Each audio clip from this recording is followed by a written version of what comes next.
Dear,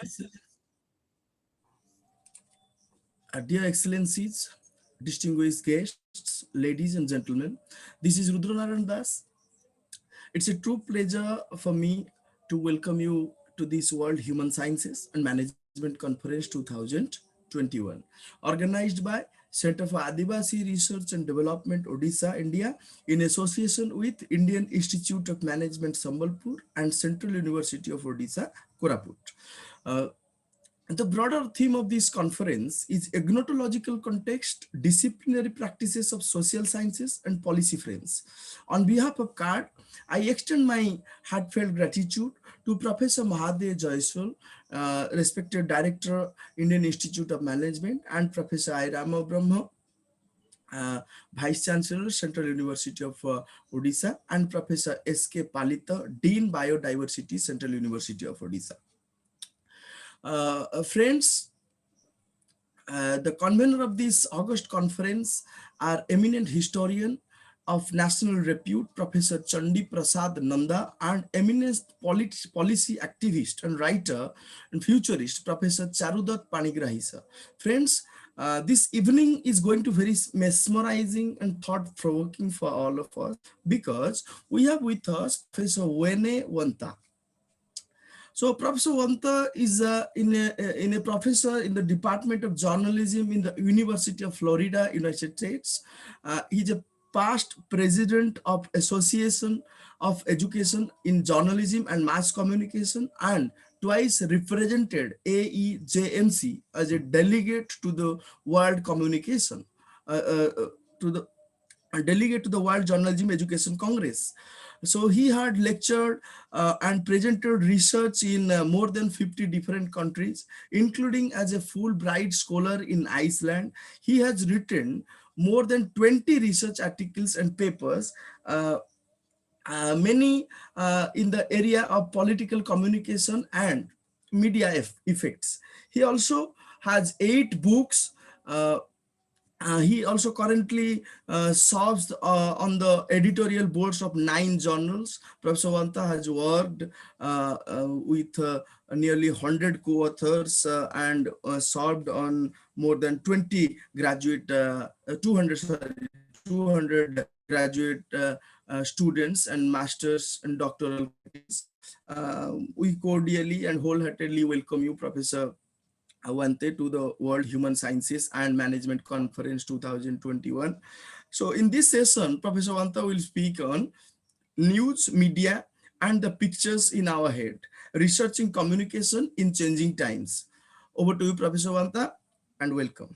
Okay, great. Thank you. Well, thank you for inviting me. I've been to 79 countries during my lifetime, never to India.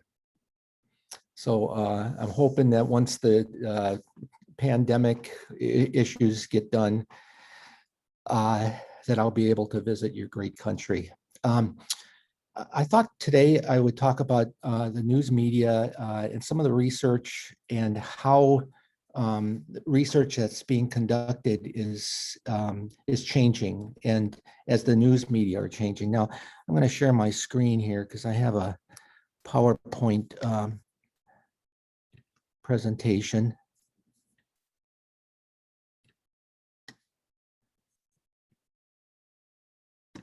Oops. Probably should start at the beginning.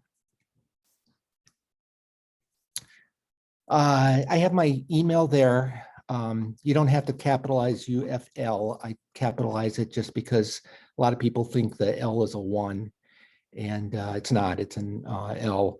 But if you have any questions or other issues, just feel free to email me, because I'd be happy to chat with you via email.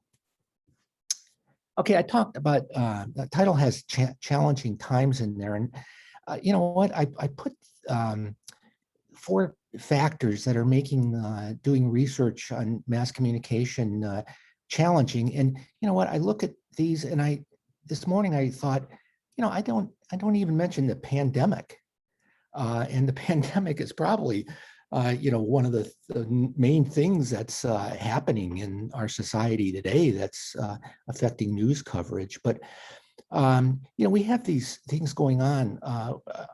It's not just in the United States. I'm going to talk a lot about the United States, but elsewhere in the world, we're becoming more and more polarized. The kind of middle of the road people are taking sides, and it's creating a society that's very extreme on both the right and the left.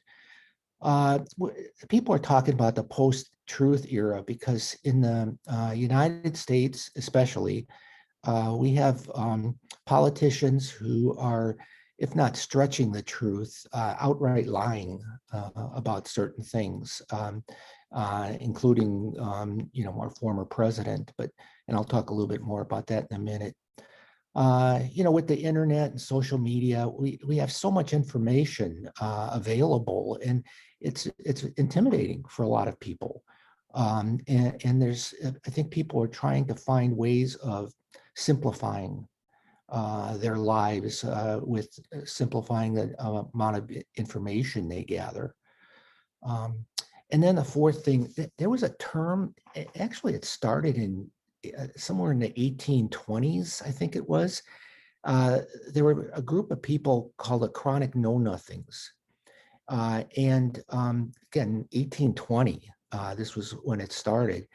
And these people were individuals who knew nothing, and you could teach them things, and they would come out of the teaching and they'd still know nothing. There was just something about them that you couldn't impress on them any kind of new information. And I think that's, again, in the US, we have a lot of these chronic know-nothings. There's some problems with the news media. In the US, we have really low credibility. And so the question is, why study something that no one really believes, even though it's still an important institution? We've got old theories that are still being used, but are they still appropriate? Like agenda setting, that's the area that I do a lot of research in. It's the idea that the mass media don't tell us what to think, the positions we take.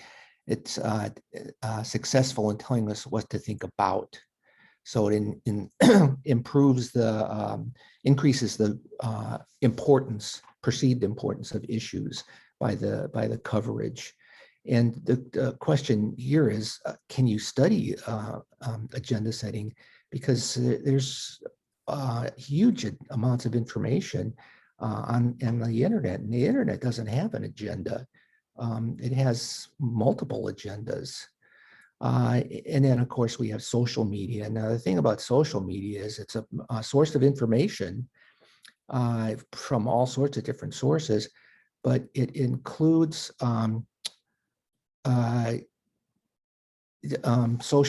includes our friends, and our friends have a lot of credibility with us. They're our friends. We trust them. Some problems with studying the media. Everyone's a journalist. If you, depending on the definition, if you define journalist as someone who gathers information and somehow transmits the information to the public, I'm a journalist right now because I have information and I'm passing it on to people. A person posting something on Facebook, if it's information, they could be considered a journalist. How do you differentiate between real journalists and these journalists, people just providing information? The term fake news is being used so much these days. I'm going to talk a minute about not using the term fake news because fake news is actually, a lot of times it's just a lie. And why we soft pedal is kind of a odd thing. Agenda setting is now agenda distraction. People in the news are specifically trying to get the news to cover things away from the traditional agenda. I've got an example, a real good example coming up. False equivalences, these are things where there's two sides, but one side is huge, it's got a lot of support, the other side a little bit, but people are trying to make them equal. I'll give you an example in a minute again. And then timeliness, there's this overemphasis. I got to be the first. So you wrap up things very quickly instead of taking time and becoming accurate. Now, all of these things happen because of the journalist routines in their job, because this is how journalists are taught. In India, as well as the United States, around the world, we're all taught kind of the same method of gathering information. And all of these things come from that. So here's some of the problems and solutions. The news media have two advantages. Well, they have several advantages, but the two main ones. One is name recognition. I'm right now in Fulton, Missouri. I have a farm here, and the local newspapers, the Fulton Sun, people know what the Fulton Sun is because it's the local paper.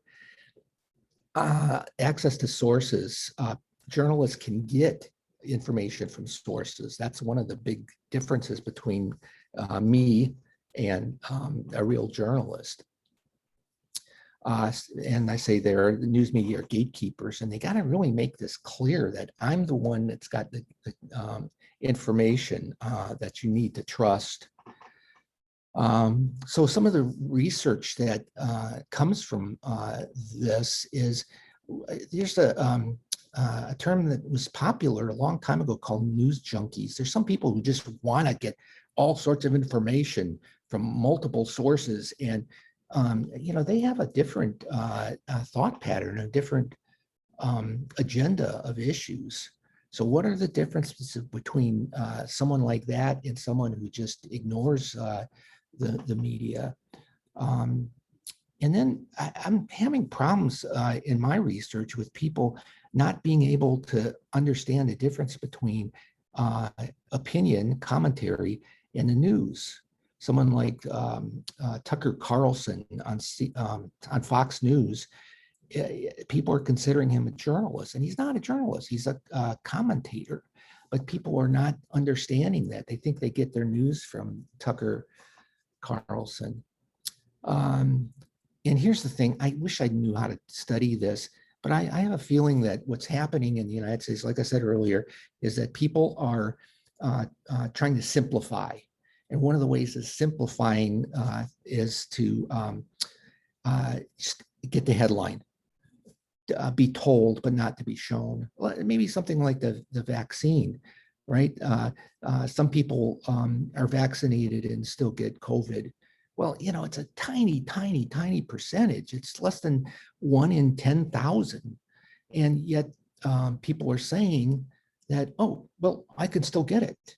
Well, they're told that because they see a headline. Somebody ran a headline that's 13,000 people that tested positive for COVID that had the vaccine, but they don't want to see the numbers and complicated things.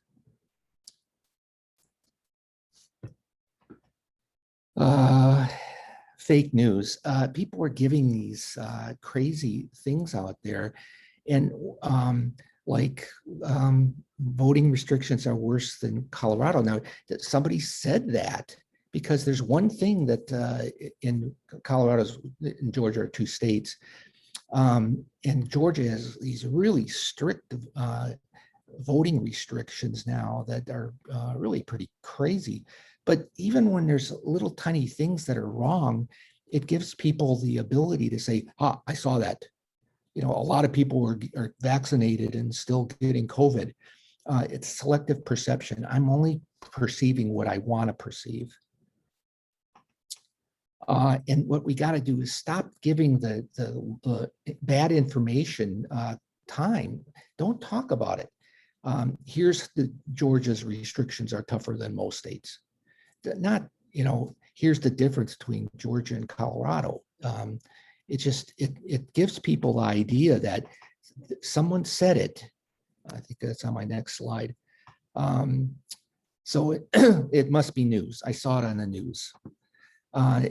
Using the term fake news, it reinforces this idea that it's an entity, it's real, it's out there, but it's not. It's a fake. It's a lie. And there's this quote. I don't know where I heard this, but I probably paraphrased it here. But if one person says it's raining and another person says it's sunny, the job of a journalist isn't to report both sources. It's the job of the journalist to look out the window.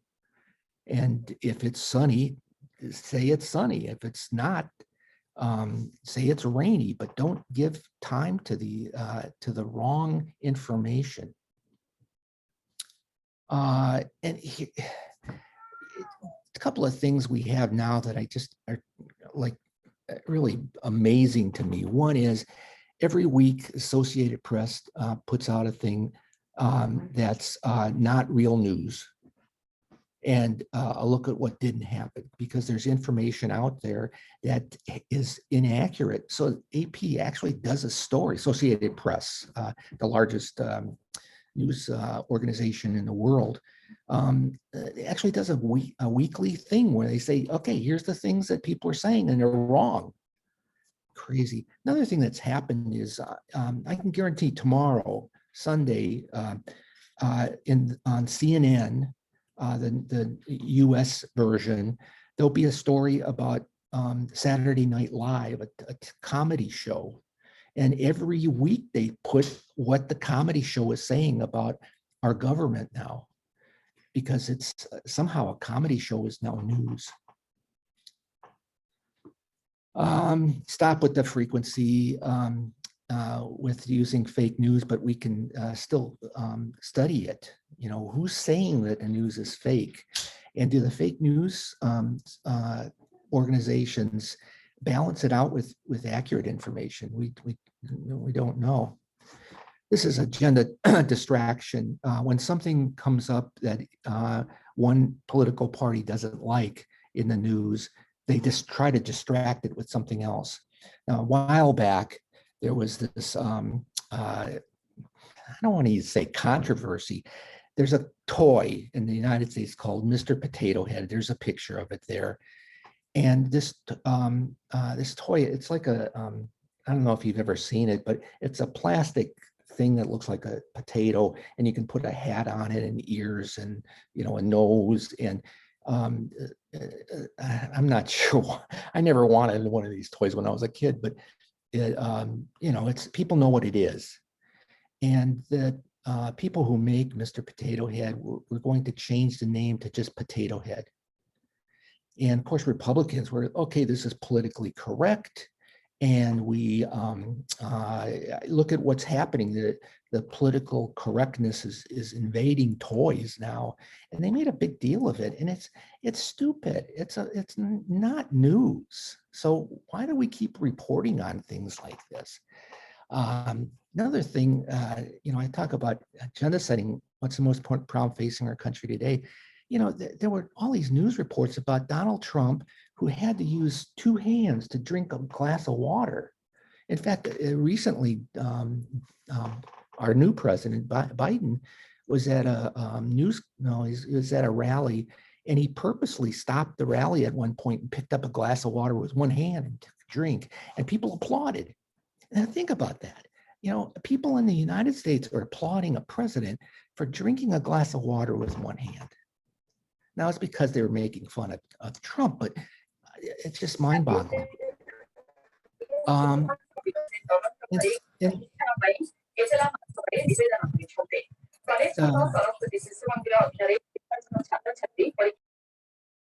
Okay, and then the thing that also happens is the news media keep reporting this.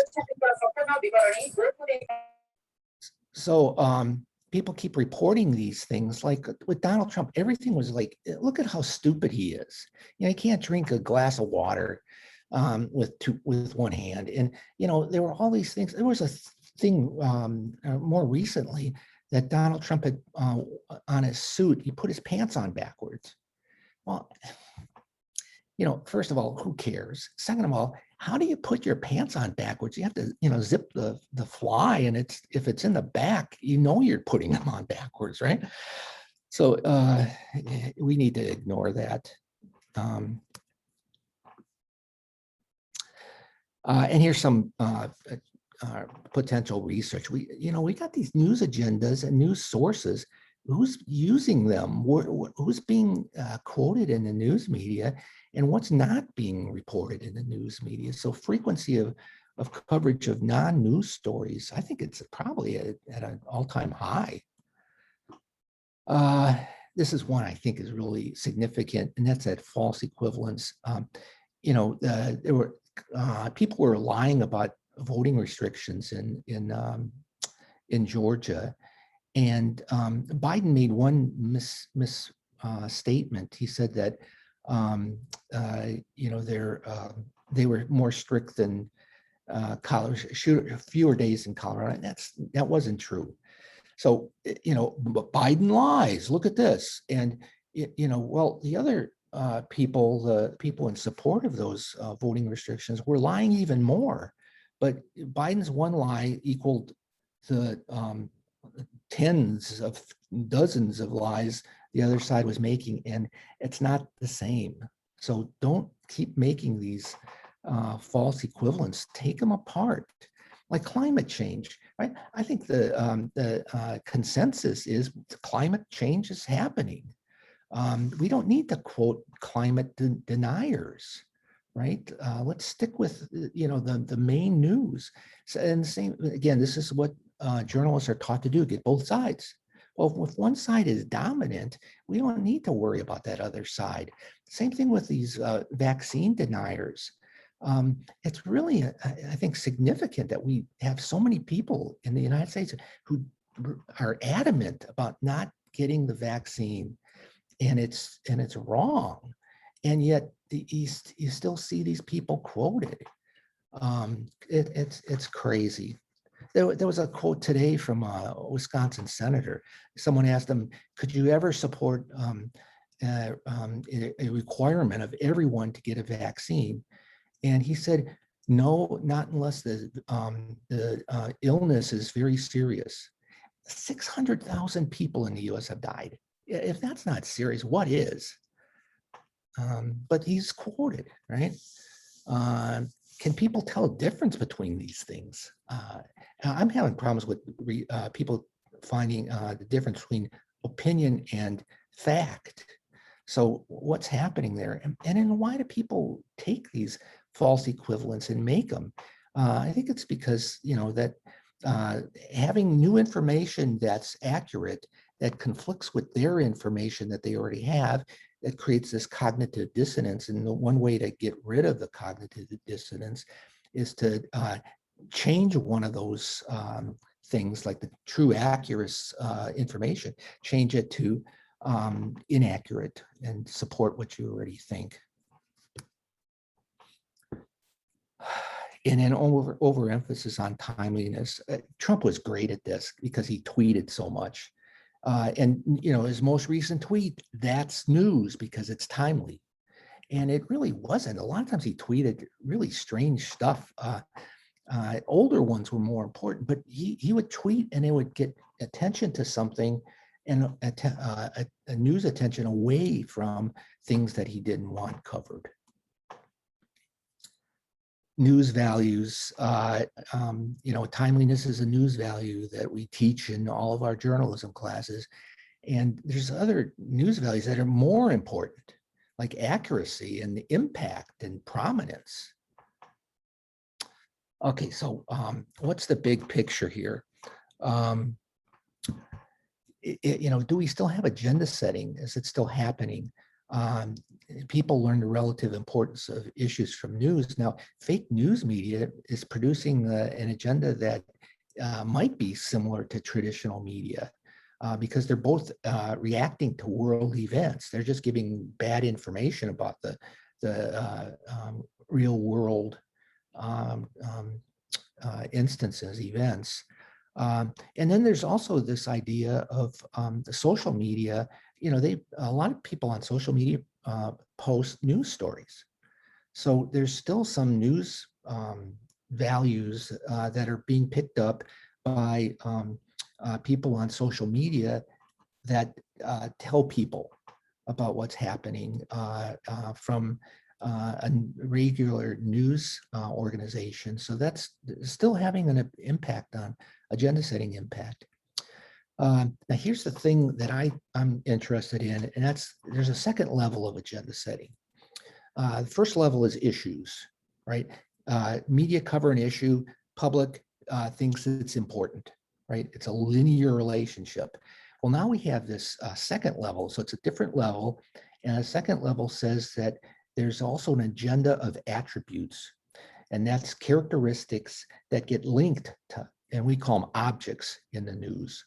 So, for instance, COVID's an object, it's a thing, it's a disease. And the more people, the media report it, the more important it is. So it gets a lot of coverage because it's really important. But the attributes that get linked to COVID, you know, the success of the vaccine, the spread of people dying, and there's all these attributes that get linked to COVID, and the public picks up on those, right? Now, is there something that is happening where traditional media still impact the first level, right? The issue coverage leads to issue coverage, but now there's this second level, and it's really like the pictures in our heads. How are we picturing COVID, right? How are we picturing President Biden? How are we picturing Modi, the Indian president? So there's all these things that the media have opportunities to link all sorts of attributes to these people and places and things. So, you know, do the news media still have that power, or is the power?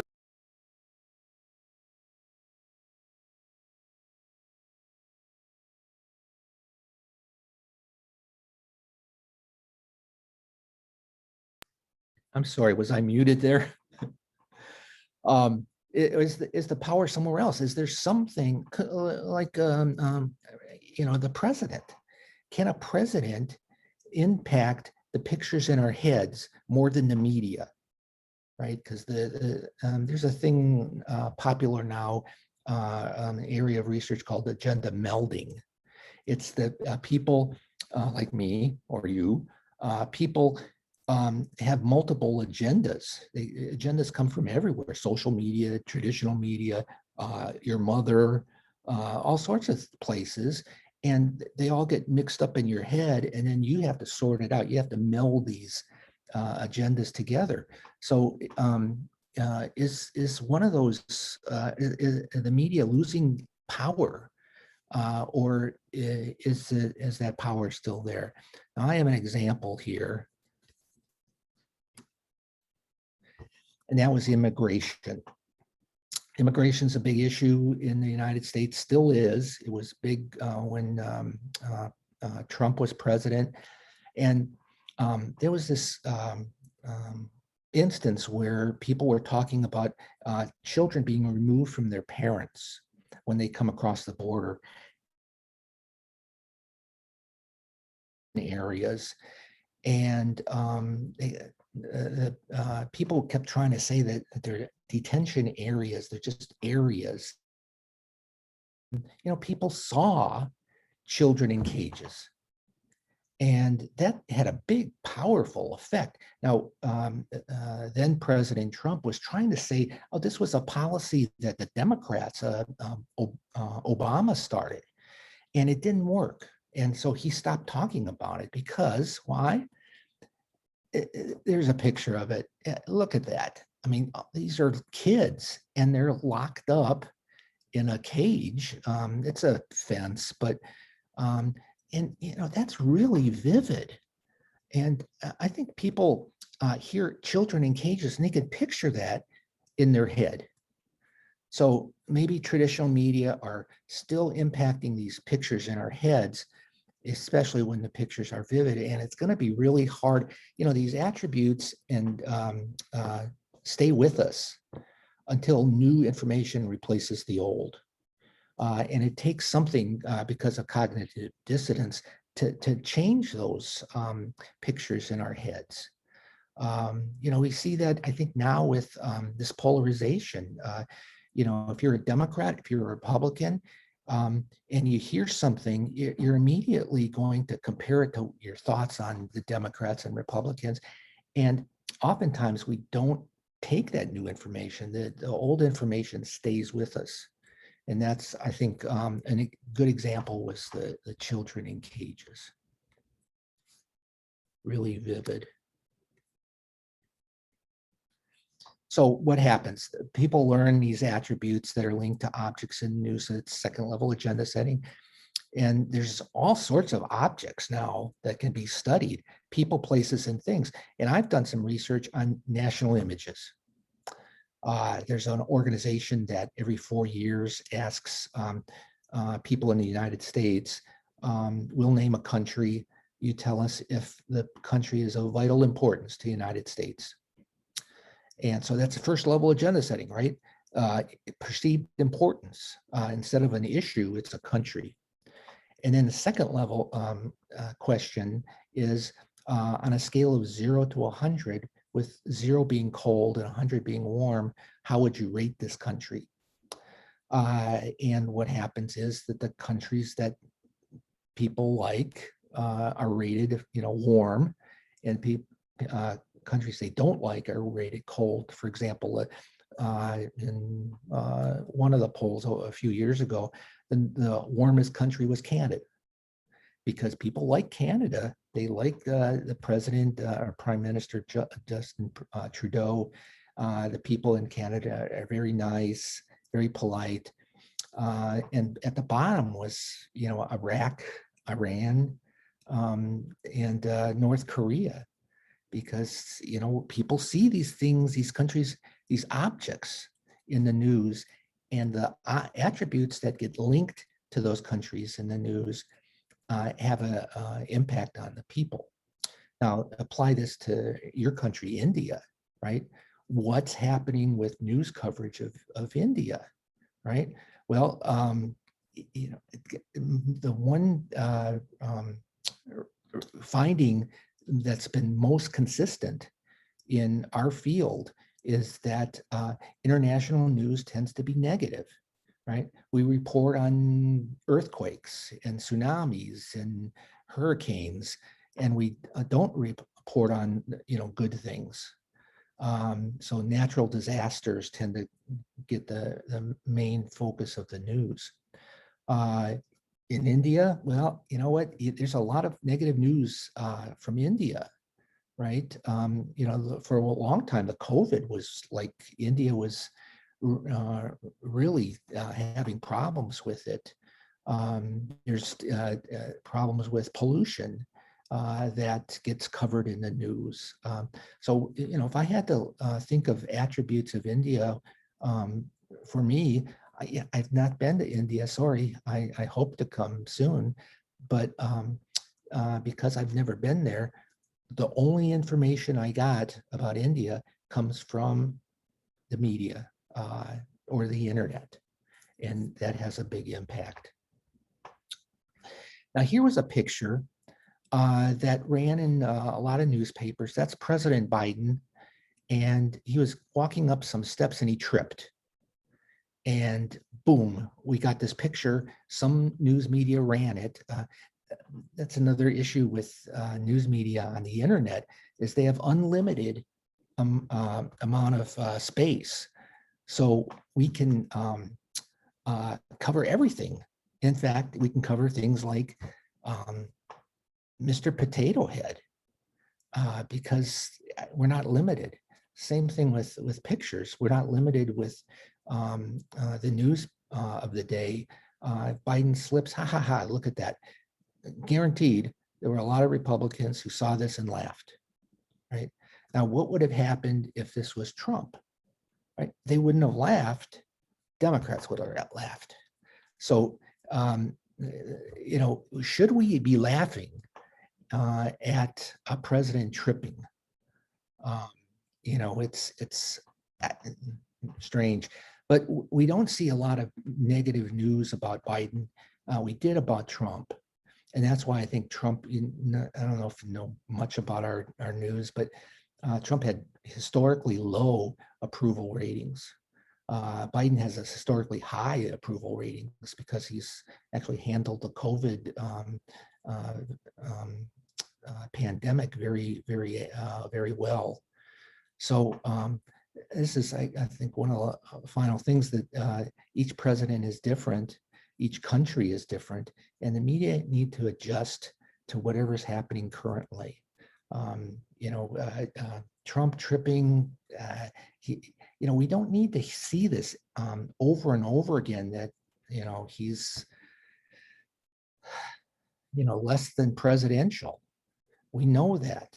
If the public backs Trump, and there's a significant number of people in the US who still back Trump, people back Trump, they're not going to want to see tripping and things. And they're going to say, look, you know, all this bad stuff, stop it. Let's get back to covering the news. And this is a picture that I really like that I think, again, show what are the attributes that the media are linking to, in this case, the US president. This was Biden coming in to give a speech. I can't remember the details of it, but as he was walking up, there's I don't know if you could see that the kid down here in the corner, right? There's a mother and their kid right here. So the mother brought their child, and the child had a toy over here and it fell. And the president of the United States picked up a toy and gave it back to the mother and kid, saying, you know, oops, here's your toy. Now, if you think about that, I mean, it's like, it's a minor little thing, but think of the attributes that get linked to the president Biden here. He's a nice guy. He you know, he cares about other people, right? And you go back to Trump, and there were pictures of Trump walking in the rain with an umbrella, and his wife is next to him without an umbrella, right? Well, wouldn't you share an umbrella with your wife? So, you know, the contrast really affects these attributes. That's why I think, you know, your country, if they had some way of getting these attributes more positive, you know, they would have better success. I go to China a lot, and I've been there, I don't know, 16 times. I worked with a university in Shanghai, and China gets a lot of negative news media, but they have a couple of things that are really positive. One is food, and I got to tell you, Indian food is amazing. I love it, and so people know at least something about China because they go to Chinese restaurants and they see the Chinese people, and they're very nice because they're waiters and waitresses and things. And that's personal exposure that actually is more powerful than the news media. I've been to China 16 times. I know China. You know what? I've never run into a problem with the government. I don't say anything bad about the government, but I've never been like told anything about, you know, suppressing my my opinions or anything. Not that I would need to, but and so, you know, people say, oh, the government in China is so restrictive, and it's like, well, they haven't affected me, and I've been there. I see it. So personal exposure can have a real powerful impact. How does India create a more positive attributes? Well, you know what? I think back. I gave a talk one time in Kenya, and one of the students says, "How does Kenya get positive attributes?" And my first thought was, discover oil. Because the oil industry, that if they have oil and they're exporting it to the U.S., that's a positive. But there's other things that could happen, especially if you move and show movement to help fix the problems that we see in the media, the number of people, right? If you can show the beauty of India rather than the congestion of the big cities. We don't see the country of India other than those big cities with all the pollution, and those are creating negative attributes. Now, how do you make that the news? And that's the question. It should be something out there that allows you to compare the things. Well, I was going to stop there and see if you had questions about there. I can go on a little bit more on some of these questions, but let's see what, okay, you've got some,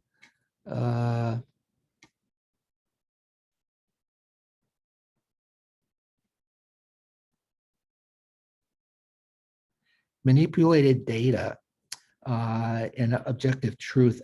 Now that's a really good question, because what do we do when our sources are manipulating the information that they give us? There's really nothing you can do, because as a reporter, again, the routines of a reporter are that we go and we get information. If we get information from that's inaccurate from a credible source, then we use it. How do you make sure that the information is accurate? Well, that two sides, right? You have the other side. There's a publication called the New England Journal of Medicine. Very outstanding, maybe the best medical journal in our field or in our country. And every month there's a news story about the lead article. Researchers at this hospital discovered this, right? Almost every single time, the second paragraph is critics are skeptical. They make sure that they put it up high, that this is what they found, but there's other people that don't agree with it. And then I think the question is, what do you do when you find out one is purposely inaccurate? Well, that's when you say, okay, this is the inaccurate part, get rid of it. You don't need to keep reporting it.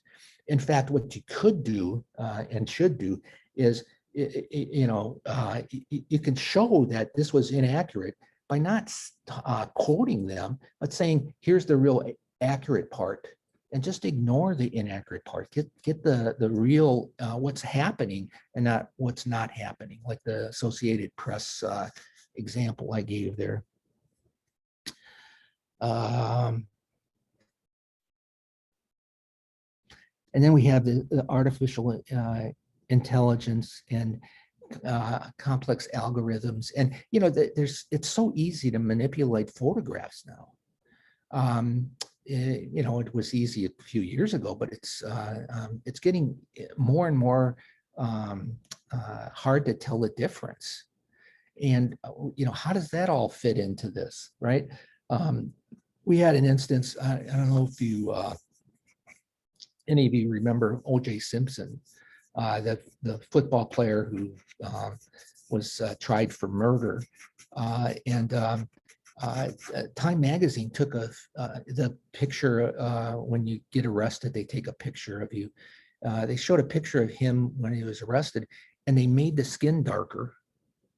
A little tiny touch like that, but it had an impact because it made O.J. Simpson look more guilty. How do you stop that? It's news media, traditional media are going to probably, know we stay away from that. And if somebody manipulates something on purpose, we know you stay away from it. But if somebody manipulates something from the fake news areas, and then, you see it and you go, oh, geez. And people have this cognitive dissonance again. If one of the tabloids ran a picture of his wife with a black eye, and that he killed, or supposed was charged with her murder, right? And so, they saw the picture of her with a black eye and went, oh, wow, he beat up his wife. And there was a caption on the photo that said photo manipulation. People didn't think that. They saw the person with a black eye, and if they didn't like O.J. Simpson, that reinforced their previously held position, and it did not create cognitive dissonance. If they didn't like him and they saw that black eye, or they did like him, then that was the cognitive dissonance thing. But that caption was supposed to, be truthful. So, let's see what else we have here.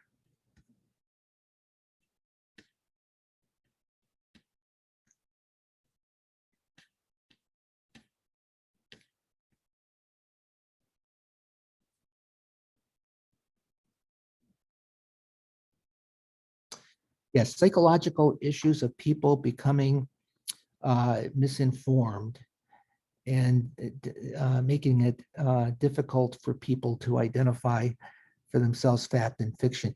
That is the problem. It's those chronic know-nothings. How do you give them information and make it stick? Especially now with the internet, right? We have these social media where it creates these bubbles, echo chambers, where all the people in the echo chambers are saying the same thing over and over again, and if it's inaccurate, they're not getting the accurate information into that bubble. How do you stop that? People are going to do whatever they want to do. What you have to do is minimize that.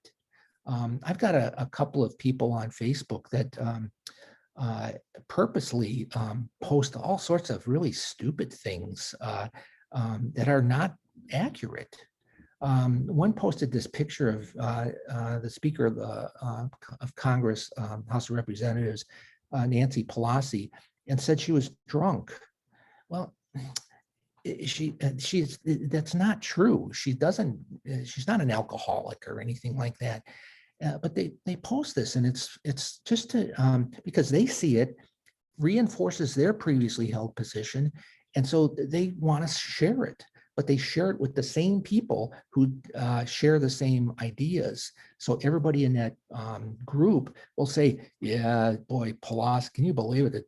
The Speaker of the House is drunk all the time." Well, she's not, right? But that happens. Now, how do you stop that? Well, we've gotten to the point with social media where social media will block people, right? Like Twitter blocked Trump. Now, is that an infringement of First Amendment? It's first of all, First Amendment, it deals with government control on news media. The Twitter is privately owned, so Twitter can do whatever they want. There's no First Amendment freedom of speech issue there. But they're at least starting to take some precautions about this bad information, because some of the bad information can kill people, like with the vaccine. If somebody is posting all sorts of things, I saw a post today that 70% of the people who are ill, hospitalized, have been vaccinated. It's a 70%. That's crazy. It's like 0.08%. So one out of 10,000 are ill that had the vaccine. So how do you stop that? Well, you can block them, you can put them on notice, and maybe that will solve it. I used to think that one way to do it is to embarrass people, right? Have on their Facebook page a big X through their post because it's not accurate. I had a person who he posts a lot of stuff, and one was he posted this picture of a Marine, tough Marine who murdered two Syrian refugees after they raped his 14-year-old daughter. And everybody, the comments were, I would have done the same thing. The good that he's dead, and all this stuff. And it was fake. The guy was not a Marine. He was some random person. Now, that should have an X through it. And the person posting it should be embarrassed. It's not true. How do you find if something's true? Google the darn thing, right? I Googled the guy's name, and it's the first thing that came up is, no, he's not a Marine. No, he didn't murder two refugees. He's not even married. And, all this other stuff that, is really strange. I think you just try to do something to embarrass them. Some people I don't think would be embarrassed. They'd probably laugh it off and say, ooh, let me try something else. Like certain representatives in our Congress, but I think doing something where you are kind of like publicly humiliated, then you're going to start checking on the accuracy of things. Psychological factors. It's my thinking is it's this cognitive dissonance each time, right? I have these previously held positions and attributes, and if something new comes along, there's a hesitancy for me to change my opinion. It's I think it's just natural, right? We don't want to change opinions. We want to be set. We want to have everything nice and neat, and that's why I mentioned about telling and not showing. If you say something like, Biden's a bozo, he's a terrible person and nobody likes him, and and you're a Republican, that's reinforcing your attributes of him, and that's fine if you're a Republican and it's all about him picking up toys for people in the audience. That conflicts with previously held ideas. And so something has to change there. And there's this real hesitancy. How do you get people to change their ideas? There's 34%, I think the last I saw, who still support Trump. Well, he's no longer president. He's causing these riots. There should be something that people are realizing about him, and they're not. They're these chronic know-nothings that are adverse to any new information. So how do you stop it? If I knew that, I'd be making a lot of money as a advertising executive. What's the real job of a journalist? Well, again, the idea, journalist, commentator, what's the difference, right? Journalist provides the information. Commentator talks and gives opinions about that information. So a journalist get that information, put it in a accessible form, and distribute it. That's really what the whole job is. How do you determine what's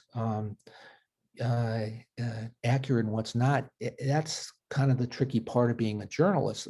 One of the things that journalists do is they tend to over quote public officials. Well, public officials are credible. right? You don't want to think that your mayor is lying. So you get the credible people. If people continue to give inaccurate information, you throw them away, right? There's nothing a journalist forcing a journalist to quote anyone, let alone people giving bad information. Let's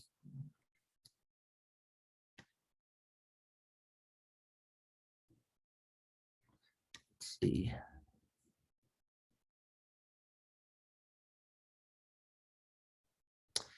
Does the news media coverage increase the objectivity of the media? The media have a really bad level of credibility right now, perceived credibility. I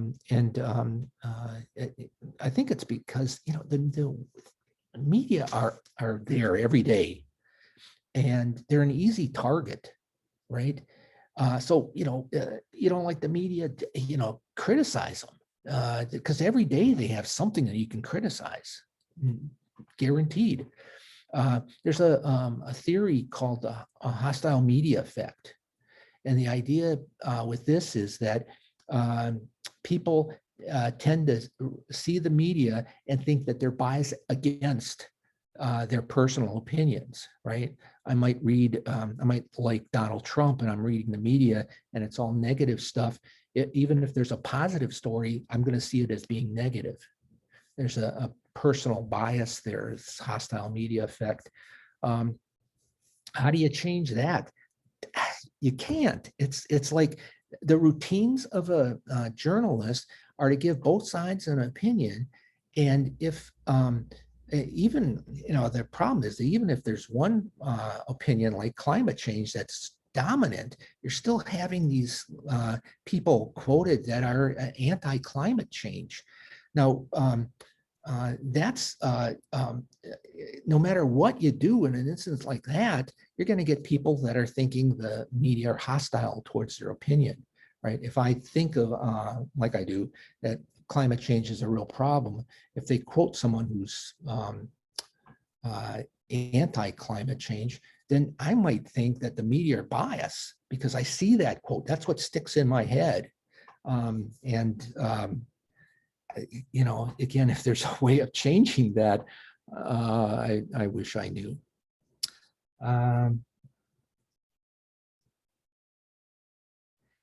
News media control people think and view the world.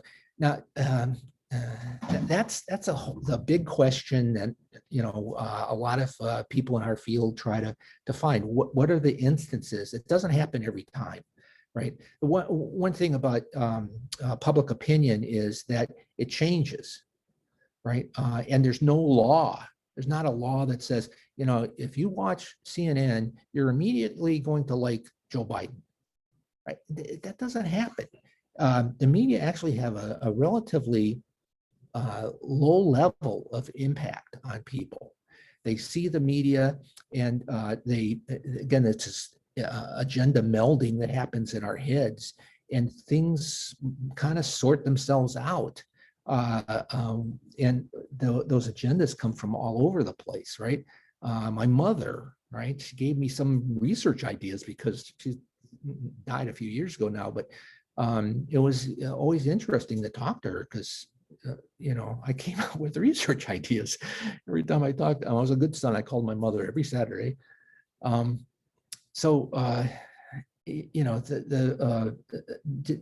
she have a bigger impact on me than the media? Well, on some things, right?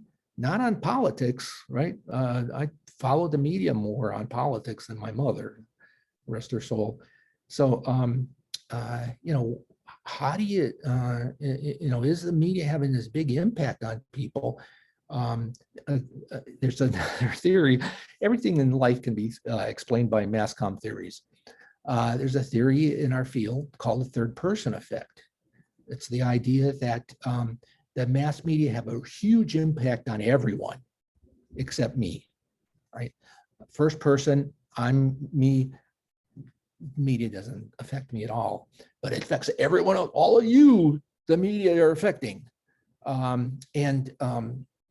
and there's lots of research that suggests that that's what's happening, that people are overestimating the impact of the media on other people and underestimating it on us. And again, I think one of the questions you always have to ask is influencing on what, right? If they're influencing on clothes, right?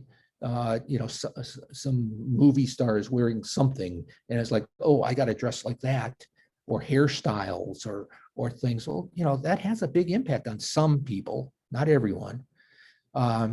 If it's politics, I could read a lot of information about how Donald Trump is this great person, and that's not going to have any impact on me. I don't like Donald Trump.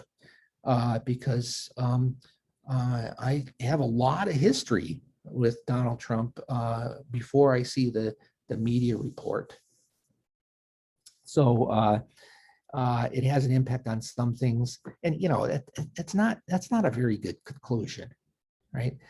The media have a big impact on some people some of the time under some conditions. They have no impact on some people under some conditions. It's like, well, what does that explain? People sometimes want laws. It should be everyone does something, and it doesn't work that way. Are restrictions needed for social media? I don't think there's going to be any kind of government impact on social media. Government's not going to tell social media, stop this. They're not going to tell the media, the social media, how to do their own thing, because that would be a violation of the First Amendment in the US, that the government won't make laws to stop information flow. So that's not going to happen. Should there be some kind of self-censorship? And that's the question.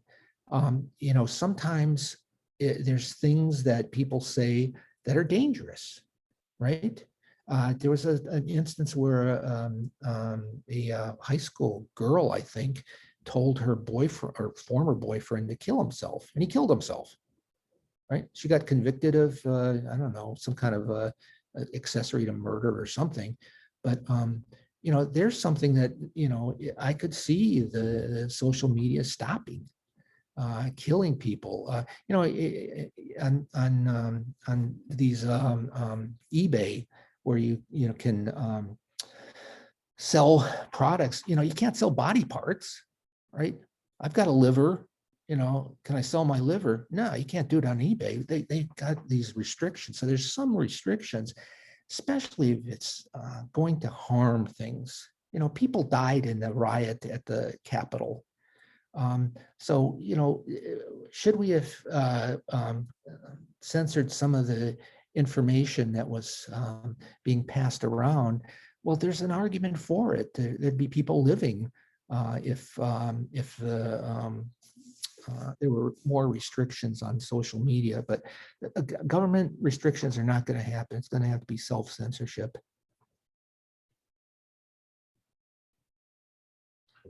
How does misinformation take root, and why does it persist? It takes root because in some cases it reinforces previously held positions, right? Like all these Trump fans, Biden tripping on going up the steps to the jet. That's reinforcing. Does he do that every time? No, it just happened. But the people get that. Boy, they always laughed about Trump tripping. Why aren't they laughing at Biden? And so there's we have these strong-held beliefs, these attributes, and how do you change those attributes? Well, they stick in there really strong until there's new information. Sometimes it takes personal exposure.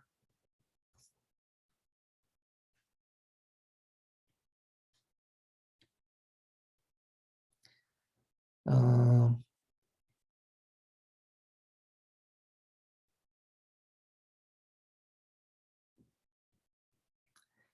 Yeah, there's questions about changing, people changing their ways of processing the news. Um, I wish there was a way you could say, you could press a magic button and it would say, here's the traditional media, they give you the accurate information, and the others, be forewarned that it could be inaccurate. That doesn't happen. People, kind of gravitate towards certain media because they're, again, reinforcing their previously held positions. And so how do you stop that? How do you get people to look at more than one thing? We found that typically the key to ending polarization is multiple media exposure, right? The extremes, they're not so much extremes because they have these radical ideas on issues. They're extreme because they have no respect for the other side. Now, how do you get them to respect the other side? Especially when those echo chambers are there and they're not respecting the other side. Nancy Pelosi's a drunk, right? So, she's not, but, I believe it because all my friends believe it. And how do you get people to say, but that was not accurate information? There has to be some responsibility on the part of the news consumer. How you get that responsibility to come through is what a great area to do research in. How do you change someone's mind? It doesn't always happen.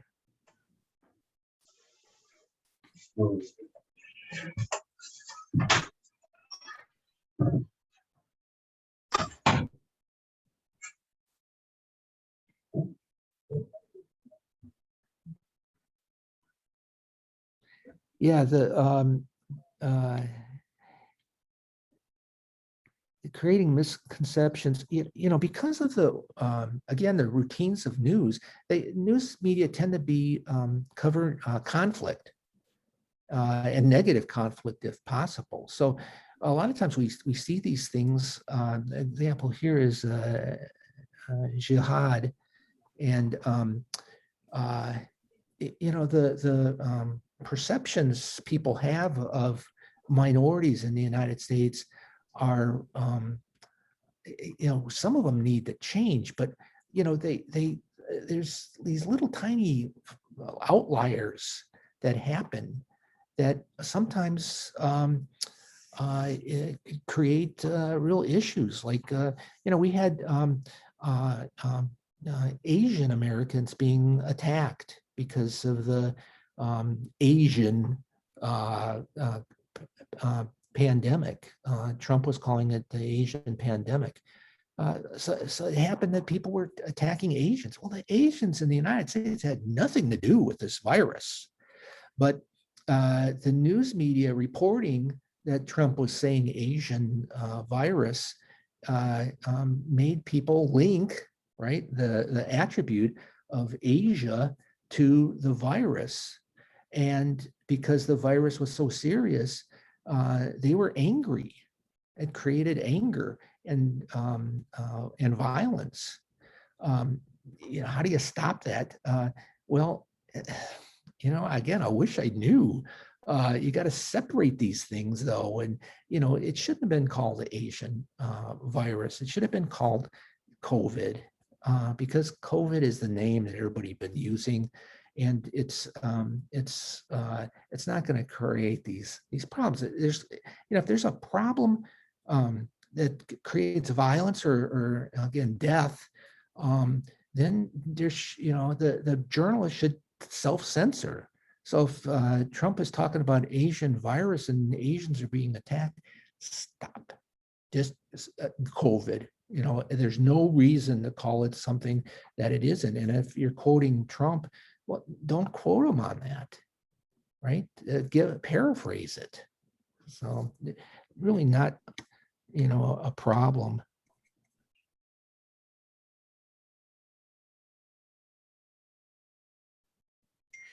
Investigation oriented can be a panacea in curbing out the pandemic of fake news. That's, I think, a key, right? Then again, the routines of the news media are: you cover something, it's timely. Tomorrow you cover something else because it's timely. The next day you cover something else because it's timely. There's not enough consistency and background in covering certain stories. Investigative reporting is one of the ways to do that, right? COVID, where COVID started. Well, we know it started in China. Do we need to know if it was man-made or animal-made or what? Well, it's probably good to know that too. But there's other things to investigate. We've got all these ethical issues that are happening in our government. Go and investigate those and give context. That's the problem with the media. No context. If you had context that, this happened 2 days ago, yeah, something timely happened, but 2 days ago, that story is still important. We're not doing that enough. And the way to keep a story going is to do more investigation. Yesterday this happened, today something else happened, but this is still here. Tomorrow there's a new angle to the story. Next day there's new angles, and repetition is the thing that helps people understand the significance of issues. I think that's the last question I have here. Any final questions? Yeah. Thank you so much, Professor Wanta, for a very cumulative and illustrated ideas said by you. It's a very fantastic, and once again, thank you so much. Okay. I would like to ask a little bit something different from your aspect of what you are talking about. If you're talking about the entire Trump regime, you know better than me, entire White House becoming a adda for fake news and whatever Trump is saying is one of the most lying speaking forever. The world's best democracy is concerned as US is concerned. But slightly different. My question is different in this perspective when you are talking about fake news and the agenda setting by the media houses. I want to know what is the actual thing of media ethics and the policy setting by the corporate houses. Today's media or 21st century's media always operated by the hidden agenda, market-driven journalism is concerned. And do you agree? I don't think you should agree with me or not. What is the difference between the journalist is concerned or the reporter is concerned, and particular the news house readers is concerned? The today's world, the media ethics is follows. They try to, tested and marketing concerns to glamorizing and terribilizing the society first. Today's world fast looking for the consumerization, and they try to, they don't want to in an informative world. They try to always, jargonical world or grammatical world, and they try to impose the news how to sell it.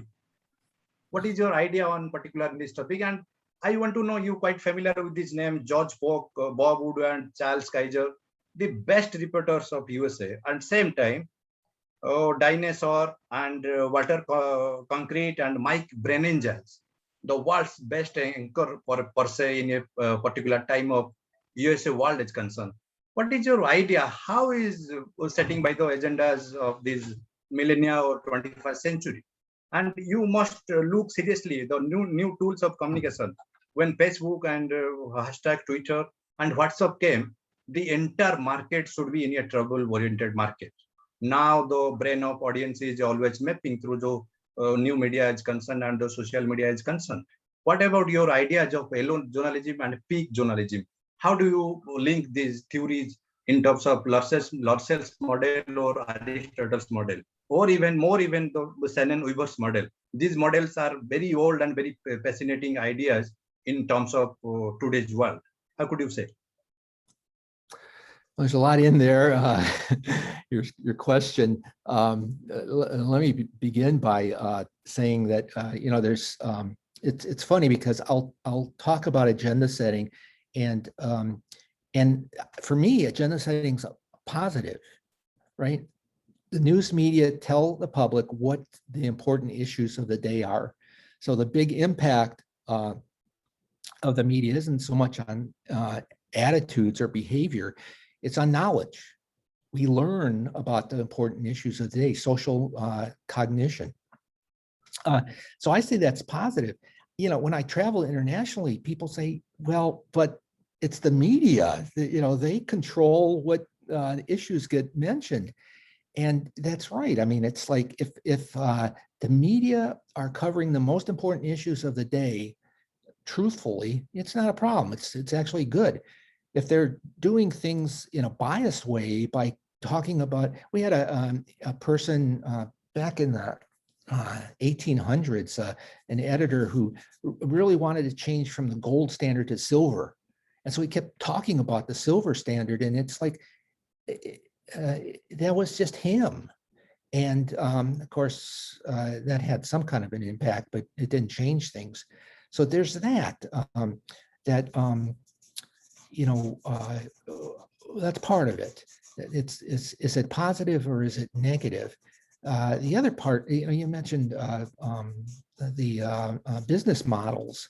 That is one of the issues coming up now. The economic problems the media are having.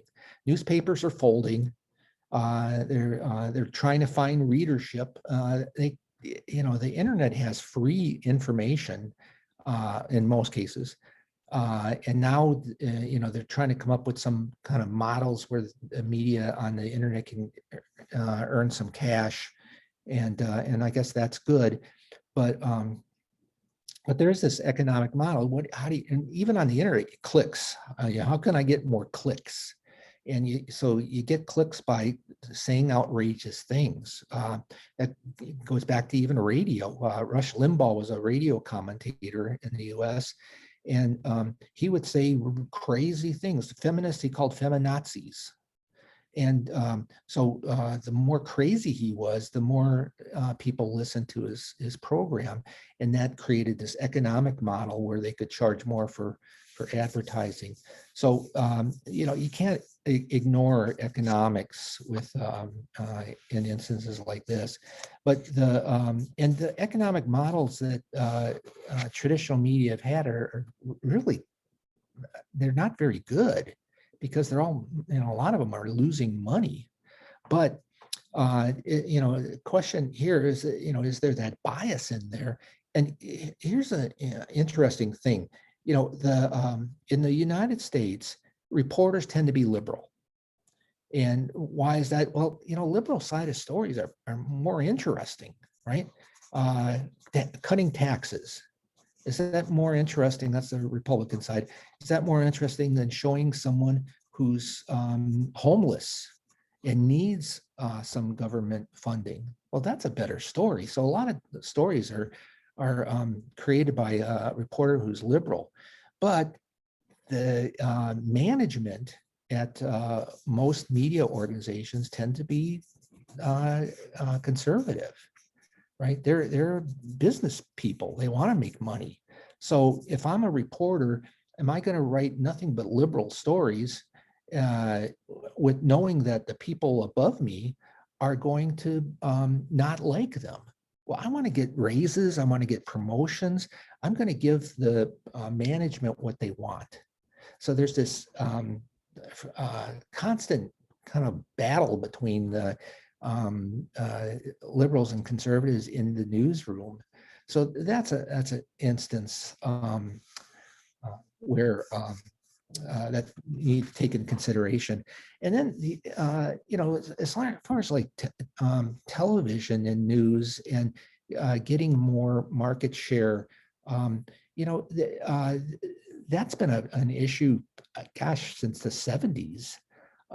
You want to get more people watching your news programs. How do you do that? Well, I did a study back in the 80s where I was looking at the news agenda across a whole bunch of years. And I kept finding every February, the news media kept running these bizarre stories. One was about a hitchhiker who died from cold because nobody picked him up. And then there was this dog that, I don't remember the story about the dog, but there are all these really weird things. And, well, February is when they were doing the surveys to find out who was watching what television program. So they gave these weird stories to attract more viewers. So, that's an instance in and of itself. But I think the big picture, right? What's the big picture here? The big picture is that the media have this social responsibility. And the social responsibility is to give the information to the public that's accurate and most impactful. And the problem is that we're seeing this impactful, accurate information being criticized, and in a lot of cases usurped by these other organizations, not necessarily news. And that's not even talking about bots, right? We have these bots out there that are doing things that kind of reinforce the lies that are on the internet, and that can be a real issue. So, I at the beginning I talked about challenges to the news media. Well, that's, all of this is the big challenge now. It's like all these other things happening, and it's on the media that's all these really interesting questions, but it's also on the public, all these interesting questions about how the public is reacting to those that information. So there's so many things that are changing and are challenging, that it's really a kind of a fun time to be doing research on the news media. Yeah, sir, my next question is that. Hello? Yes? Yeah, my next question is that, sir. How do you look the cross-media ownership and cross-culture communication as concerns? In today's world, if you look, maximum numbers of political patronize entire media houses, and maximum numbers of funding came from these organizations. If you look your 9/11 attack on Pentagon, the entire issue should be drawn in favor of how could CNN knows, how could satellite drawn in favor of a news agency as concerns. They literally spell it out throughout the day and throughout the year. How look seriously you upon these news sources? And my second question is that in terms of a very fantastic media educator and a media researcher, you could knows better anything, I think so.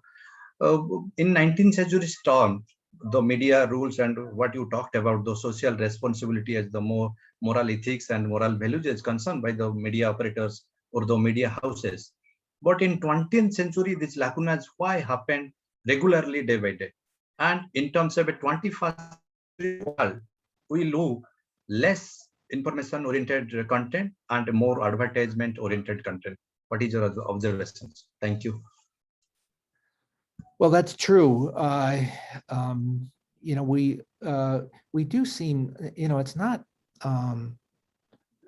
unique. I think that we're seeing a society where knowledge is shrinking. Right. You look at some of the polls that have come out about education and knowledge and things like that, and it's pretty low. Some people actually know more about advertisements, they can sing advertising songs, and they can, tell you arguments for advertising. So, all of that is again a real issue. Now, like cross-cultural issues with the news media. I wish the news media, maybe that's one of the biggest complaints I have, is the news media tend to not really get much beyond just the surface of things culturally. China, for example, right? We see a lot about, the government and, their strict rules and laws and things. I went to a city called Yan'an, and there was every night at 6 o'clock, the part of the public comes out to the city square and they march. It's the strangest thing. Women have like parasols, and men. There was a group of men who danced the same, like in unison, and it was like, wow, this is really strange. And my friend says this is the real China. Well, I've never seen that, and I've never seen the real culture of China, except I know that they got a lot of history. So, but we know the government, and we know, when there's an earthquake or a disaster, and we don't get at the culture, the cultural differences that make the world what it is. And how's the media get at that?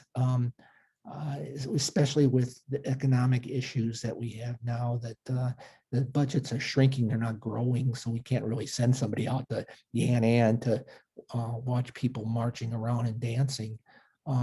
But it just would be nice to have more of that, the more positive news, rather than just, the Chinese government did this again.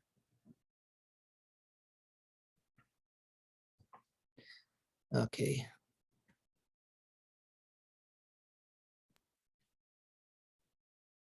Sir, the last one. Can I ask one more question, sir? Sure. Yeah. What is your ideas about the Gramsci's hegemonic approach on particular, quote unquote, in these days of modernity?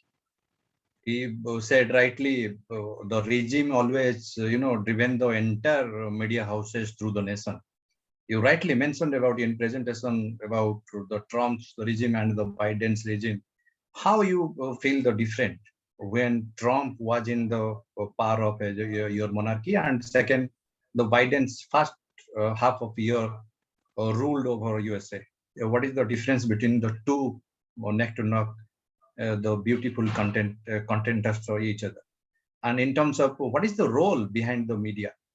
If you pointedly mentioned rightly about the last election of your USA, when the entire charges filed against Facebook and the Russian leader, the Putin should be, I don't know it's a true or false, but the entire global media should be drawn in favor of the Russia's leader Putin. He tried to manipulate the entire election from Russia, and the Trump's own. It's a must be surprised and shocking news all over the world when Hillary Clinton loses her elections, and then immediately after the entire attacking on the White House and your democracy is concerned, entire USA democracy should be in challenge, in particular these days when Trump out of White House. What is your observation, particular in a media person or media educator is concerned? Well, that's hard to talk. You got good questions. All these questions have been great. The hegemony, the idea that there's this kind of societal impact on keeping society the way it is. So there's not, radical changes. I think Trump ran on kind of like he didn't call it this, but anti-hegemony, that he was different, that he was going to do different things. And the media didn't like that. They still don't like it, right? When he was posting stuff on Twitter all the time, the media hated that because he was sending the information directly to the public and to the media.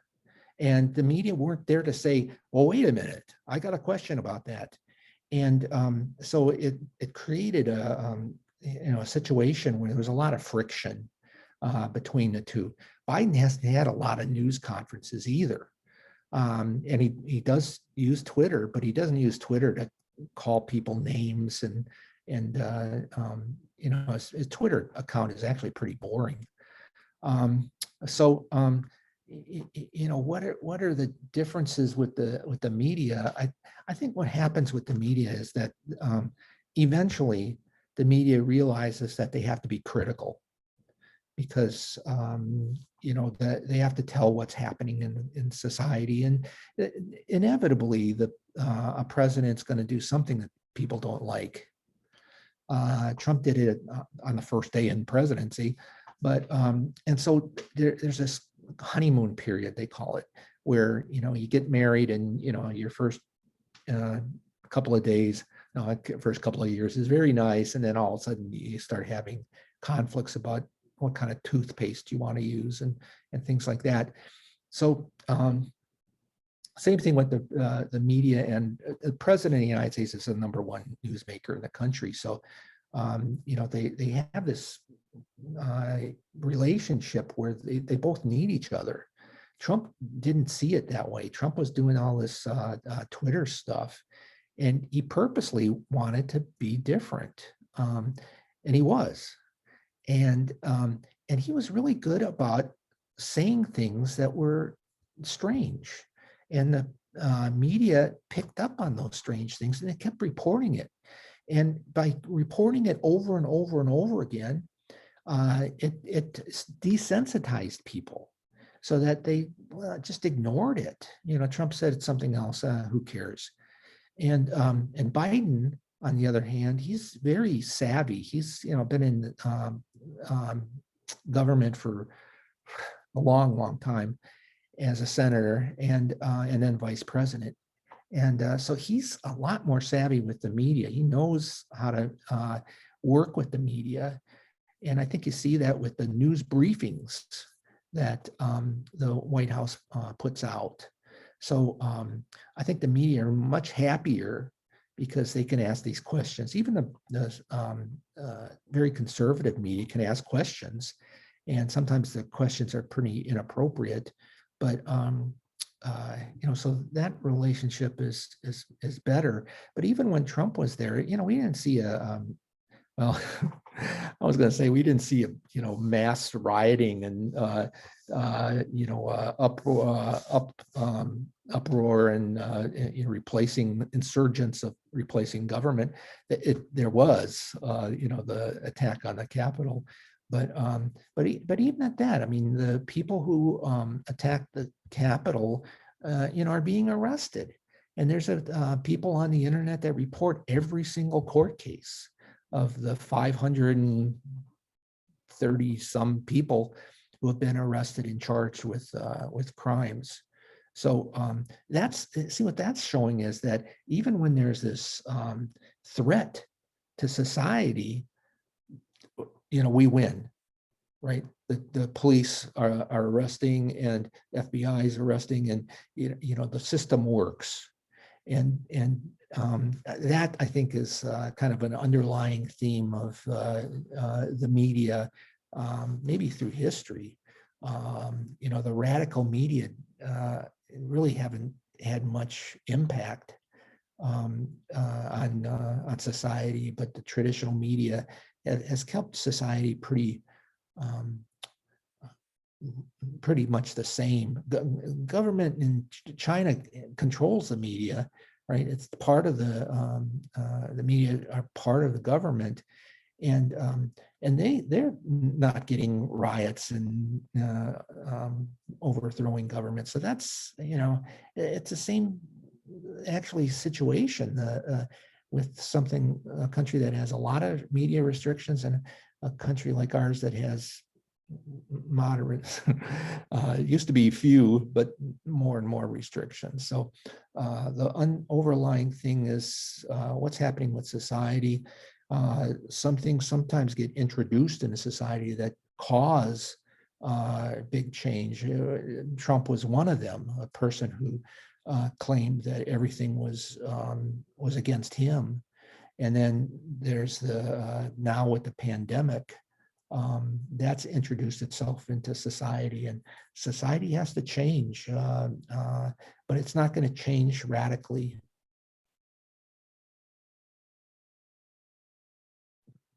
Thank you so much, Professor Wanta. Now I'd like to invite Dr. Nupur for the concluding remarks. Over to you, Dr. Nupur.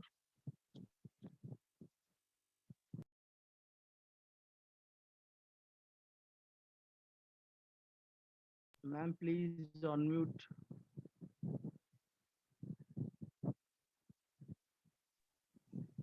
I'd like to speak a few words, Dr. Wayne. Can I have the permission? Yes, please.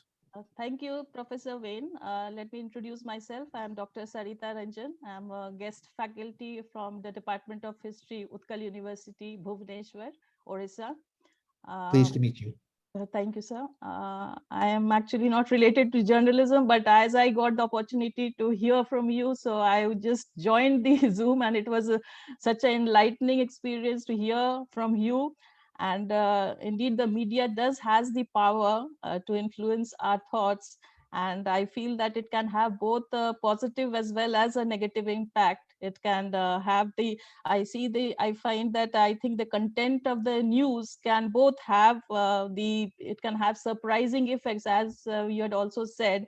It can have both a positive as well as a negative impact. However, the negative impact has a more hazardous effects on the people and the society, because it affects the mental health of the people, and it leads to anxiety, depression, and even people die of heart attack. So we all know news is important, and we are all glued to the TV and newspapers and media, YouTube, everything. But it is for us, what is extremely necessary is that quality journalism should be done. And journalists, they speak with so much confidence that it is very difficult to assess what is right and what is wrong. And so I feel that it is for us to use our IQ, and we need to verify whatever has been told to us. And with evidence, we need to verify and justify and then accept it. So that will benefit us and will not react immediately. And it is, however, we all are aware of the impact of the wrong reporting, but I feel it is, however, impossible to gag the press. And we cannot gag it, because we also get positive news, isn't it? We also get so many news all around the world through this. It's impossible to gag the news and gag the media and the journalism. And we need to, however, control our emotions and verify in accept it. That is also. Thank you. Thank you. It's over to Dr. Nupur. Dr. Nupur, please continue. I'm sending the unmute. Ma'am, please unmute yourself from your side.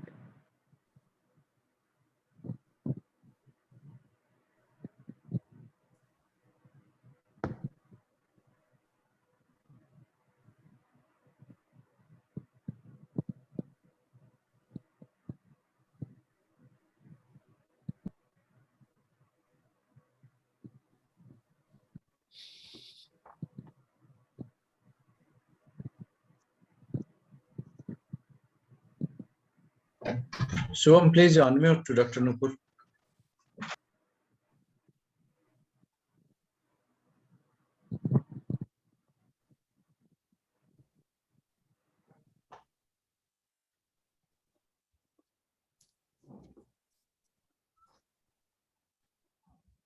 So am I audible now? Yeah, yeah. Yeah. So yeah. So just a minute. Can you disconnect me from the another one? Just a minute.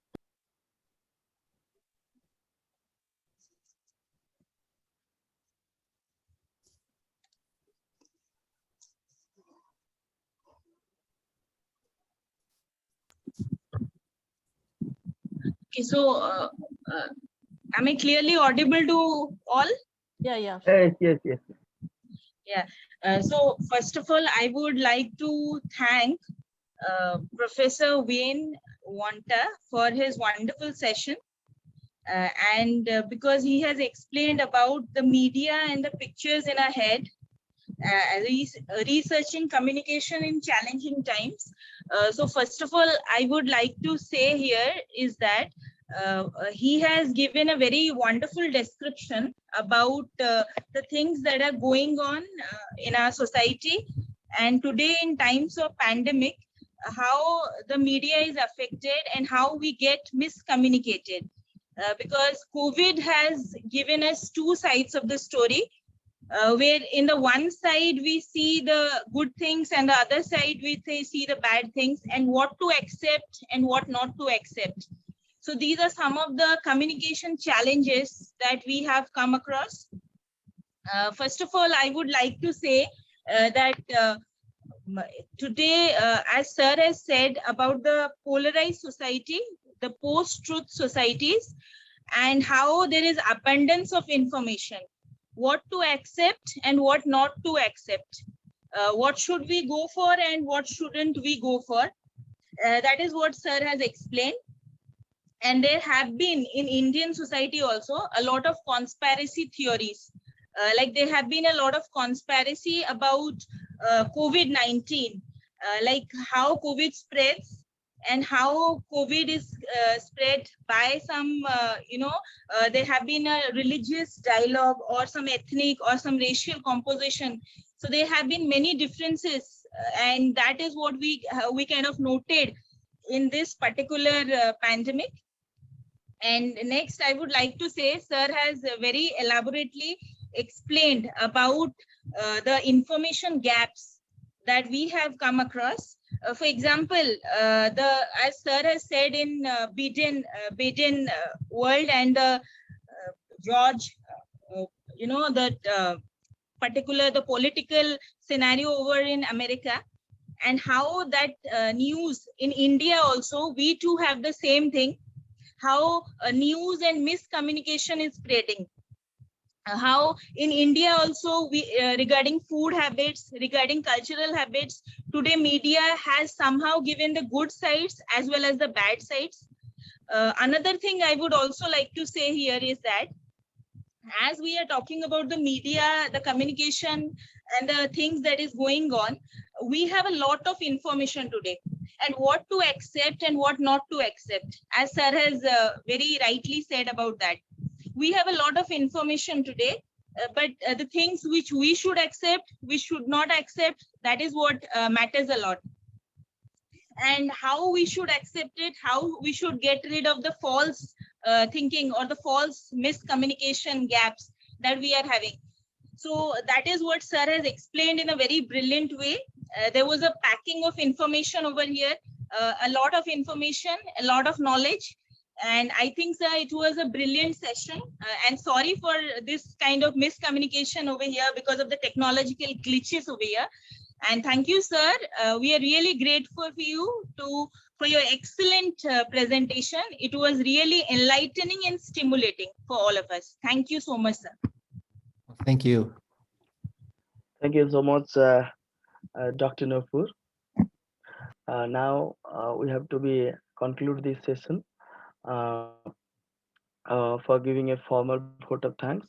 I'd like to thank Dr. Wanta, Professor Wanta, for joining us abroad from Florida, USA, and talk about the various aspects of media and the communication world, and enlighten our students and faculties and researchers, and every citizens who are very importantly thinking about the news world and what is happening in the world and what kind of fake news is affecting his brain is quite important to learn. And it is very important to find out in this 21st century world, what are you learning? Is it very good? Is it or is it very not bad good? So this is the very important point. I would like to thanks Professor Wanta, and here I would like to thank the Vice Chancellor of Central University of Odisha, Professor I. Ramambham, and Dr. Palit, the Dean Biodiversity, for their help. And I would like to thank Dr. Mahadev Jaiswal, the Director, Indian Institute of Management.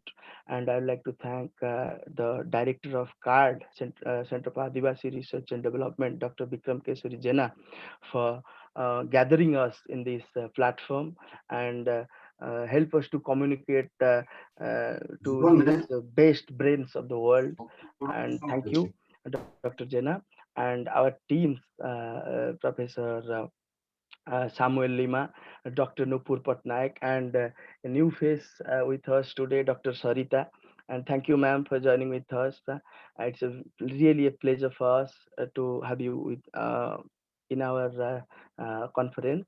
I'd like to thank Dr. Lima, Dr. Kamal Prasad Mahanti, Dr. Ghansam Giri, Dr. Sama Prasad Misra, Dr. Pramod Panda, and all the participants joining with us abroad and India and in Odisha.